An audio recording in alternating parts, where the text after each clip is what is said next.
Último bloque de palabras más, palabras menos. Les voy a contar la historia de la nota que vamos a hacer ahora. La nota es a Laura Elías. Laura Elías es la... Bienvenida, gracias por venir. Gracias. Es la invitada que ustedes están viendo. Es la ex mujer de uno de los líderes de la Cámpora, que es José Otavis, que es vicepresidente de la Cámara de Diputados de la Provincia de Buenos Aires. Yo ayer andaba en auto después de hacer mi programa de radio que termina a las 5:30 de la tarde y le escuché una nota que Sloto le hacía a ella con motivo de la denuncia de una pintada amenazante que había aparecido en su casa. Y la verdad que me pareció una nota muy conmovedora y una nota muy dura porque, no, bueno, ustedes van a escuchar el contenido. La decisión de invitarla era porque lo que yo sentí cuando andaba en auto era lo difícil que debe ser para la audiencia saber si esto es verdad o es mentira. Y me imaginaba que tenían que, por lo menos, tener la posibilidad de escucharte a vos para que puedan decidir. Pero lo primero que hay que hacer es que se visibilice tu denuncia para ver si la gente te cree o no. ¿Qué pasó? Ayer era mi cumpleaños. Por un acuerdo que tenemos con Otavis, él tiene que mandarme un mail diariamente para informarme cómo está mi hijo. Es un acuerdo judicial. Sí, que no cumple. Con lo cual yo me veo obligada a llamarlo por teléfono para pedirle que me envíe el mail, digamos, porque trato de no tener diálogo porque las agresiones son verbales constantes. Me saludó por mi cumpleaños en un tono irónico y me dijo, después te vamos a hacer llegar un regalito, con lo cual yo pensé que a lo mejor tenía la gentileza de mandarme algún dibujo de mi hijo a quien hace un año que no veo. El regalo fue la pintada. Que es la que estamos viendo ahora, sí, ahí en el panel y ahora va a aparecer en pantalla, ahí está en pantalla. Matar a una puta y una hormiga, sale nada, cerrar la boca. Sí. Las referencias, imagino, puta te está calificando a vos, sí. Lo de hormiga. Yo creo, intuyo que como yo hablé en alguna oportunidad con la diputada Ocaña y ella se solidarizó con mi situación, digamos, por el apodo Ocaña. Sí, y Otavis está al tanto de esto, yo intuyo que eso es a lo que hace referencia. Laura, llama la atención en la foto de la pintada que estamos viendo, la fecha de la fotografía es 14 de octubre de 2011. Sí, es un error de la cámara, pero hay imágenes, digo, volví a sacarlas luego con la fecha de ayer y con la fecha de hoy para poder acercarlas nuevamente a la Fiscalía, sobre todo porque lo que pedí fundamentalmente fue custodia policial, digamos, ¿no? Eso parece el interior de... Sí, es la entrada, yo vivo en un PH, es decir, pasaron el pasillo que comunica con la casa de adelante y llegaron hasta el hall de entrada de mi casa. ¿Y eso no da a la calle? No, no da a la calle. Laura, ¿por qué no podés ver a tu hijo? Hay una medida cautelar ahora también por la que supuestamente yo no puedo hablar de mi hijo, pero en principio por una medida cautelar que fue dictada por la jueza, que interviene en el juicio por la tenencia de mi hijo. Básicamente la medida cautelar tiene dos patas. Una es que yo interrumpí el tratamiento psicológico de mi hijo, frente a lo cual hay un informe de la psicóloga dando cuenta que para el momento en el que Otavis denuncia eso, se estaba entrevistando con la psicóloga del niño. Y la segunda es una denuncia según la cual él dice que yo ejercí violencia física sobre mi hijo. No hay testigos, no hay certificados médicos, digamos. Lo que sí puedo decir es que hace un año que yo no veo a mi hijo, que desde que mi hijo vive con Otavis, mi hijo tiene 9 años, está siendo medicado con un antipsicótico, lo atiende una psicóloga sin mi consentimiento, a quien le envío cartas, documentos solicitándole que se abstenga de atenderlo, digamos, porque... Y curiosamente la medida cautelar, digo, surge luego de que Otavis denuncia a la jueza en el Consejo de la Magistratura. A la misma jueza que decidió que la tenencia era de él.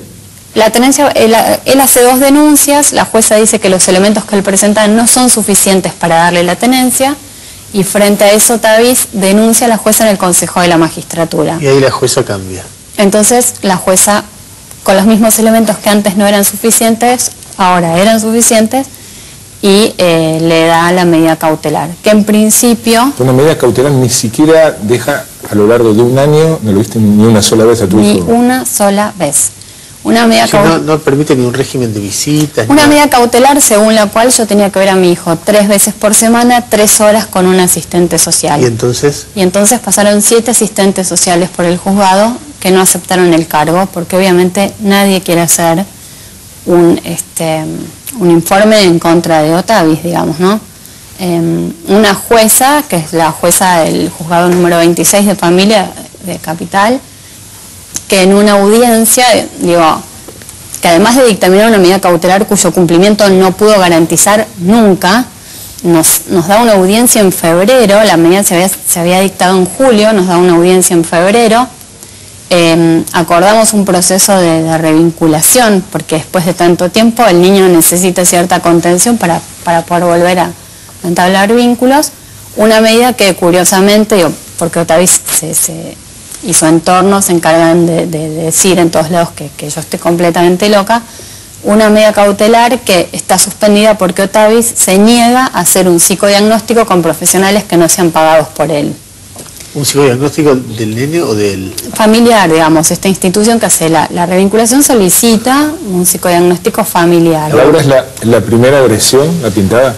No, el 28 de mayo de este año entraron a mi casa, rompieron la ventana del costado, entraron a casa, revolvieron todo y solo se llevaron unas copias de la denuncia por fraude procesal o fraude electoral que yo había presentado en el juzgado. 15 días después, cuando yo y di una nota con Nelson Castro en el diario Perfil, Mauro Tanos, el presidente del FONCAP, Marcelo Caspar, que es un militante de San Isidro, con un grupo de gente de la Cámpora, vinieron a la puerta de mi casa a gritarme que me iban a pintar la cara de morado. Como consecuencia de eso tuve custodia policial durante 10 días.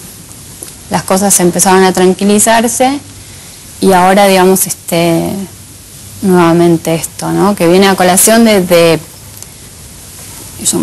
Laura Muñoz y yo, la ex esposa de Van der Bulle, armamos un blog en el que la verdad es que lo único que contamos es estas situaciones penosas a las que uno se enfrenta cuando la justicia no es justa, digamos,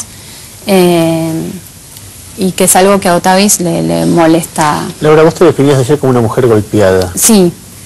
¿Por qué? Otavis me empezó a golpear a mí cuando yo tenía 3 meses de embarazo. Como suele pasar en las mujeres que son víctimas de violencia, el embarazo es como un momento crítico. Y después del nacimiento de mi hijo la violencia fue mucho peor. Trompadas, tener la cara verde de golpes, patadas, tirarte el pelo, golpearte la cabeza adentro del auto contra la... ¿Vos no atinabas a denunciarlo? La verdad es que lo que pasa es que cuando, digamos, yo sé que lo más, a lo mejor lo más impactante es ver una cara golpeada, ¿no? Pero antes de que eso pase hay todo un proceso en el que uno va perdiéndose a sí misma, ¿no? Entonces se queda sin argumentos. La descalificación permanente, la falta de respeto, de sos estúpida, no servís para nada, no puedes trabajar, Otavis me daba las cuentas de teléfono para pagar y cuando yo agarraba la factura me la sacaba de la mano y me decía, si vos no sabés ni abrir la puerta del banco. Cuando yo me divorcié y pagué las cuentas el primer mes sola,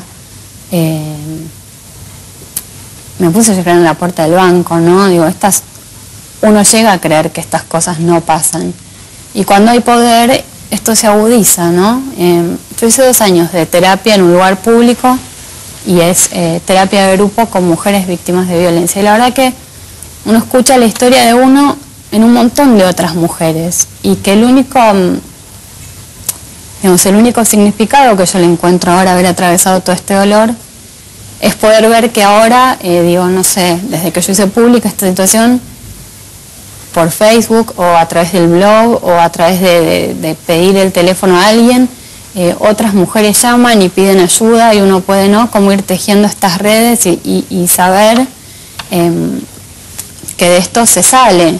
Que por supuesto que además de la violencia física hay una violencia económica. Digo, yo tuve que hacer un juicio de ejecución de alimentos para que Otavis pagara los alimentos que adeudaba, que hay una violencia institucional cuando uno va a denunciar y la verdad es que te miran como, bueno, ya, si la verdad que se te golpeó, nosotros son como cuestiones. A mí me golpeó la última vez en el 2009, estando divorciada, en la puerta de mi casa con 2 policías y los policías diciendo, bueno, son cuestiones de familia. Entonces, Laura, gracias por venir. Gracias a ustedes.